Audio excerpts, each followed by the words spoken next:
खुलुमबाय गोजोन फुंबिलिनि गासैबो बड'लेण्ड बुब्लिनि अनसायगिरिफोरखौ बरायग्रोबाय। दिनै 6 फेब्रुआरि शुक्रबारनि फानजामुथिखौ फरायथिनो लादों आं उदांस्रि मुसाहारिया।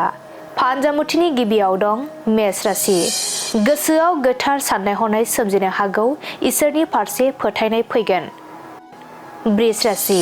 नोंथाङा गियान आरजिना लानो हागोन, मोजां सान। मिथुन राशि। मेगननि नुथाया खमायलांनो हागौ, जोथोनै लाखिनाया गाहाम। कर्क राशि। सोरनिफ्रायबा थुलुंगानाय मोनगोन, सिगां फारसे दावगालांनायाव बोलो मोनगोन। सिंह राशि। रांखावरिनि जेंना सोमजिनो हागौ, गाज्रि सान। कन्या राशि। नोंथाङा गोजोनै खामानिफोरखौ मावफुंलांनो हागोन, सान्थियै साना बारलांगोन। तुला राशि।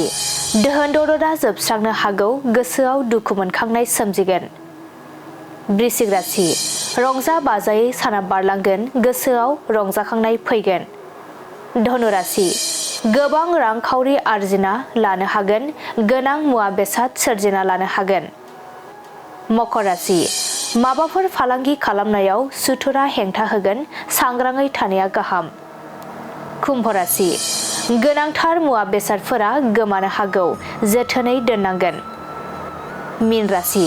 थांखिखौ जाफुंहोनो थाखाय सोरजोंबा जगाजग खालामनो गोनां जानो हागौ, गोबां खस्थ' मोनगोन। दिनै सानसेनि राशि फरायथिनायाबो एसेनोसै। आसा खालामो नोंथांनि दिनैनि साना मोजाङै मोजां थांगोन। बेखौ बड'लेण्ड बुब्लि नखरनिफ्राय मिजिंथिबाय। गोजोन्थों।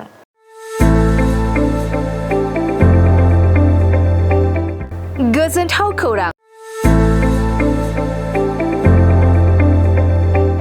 क'क्राझार सहरनि साखाथियाव थानाय तितागुरि मानास पाब्लिक स्कुला लानानै फैदों गोजोनथाव खौरां।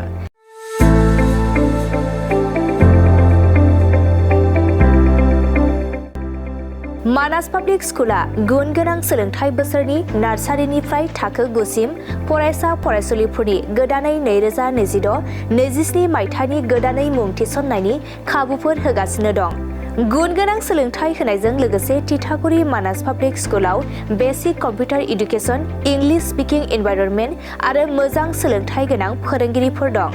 फरायसा फरायसुलिफोरनि थाखाय सोलोंथाइ लानायजों गोबां मोजां खाबुफोर दं, जेरै यगानि खाबु आरो हिन्जावसा आरो हौवासाफोरनि थानायनि थाखाय सेपारेट हस्टेलनिबो खाबुफोर दं। नोंथाङा आबुङै मिथिबावनो थाखाय थोंजोङै नैबे 600083286000489621 आरो 9101008849 जानबुं नम्बराव खौरां लाहरनो हागोन।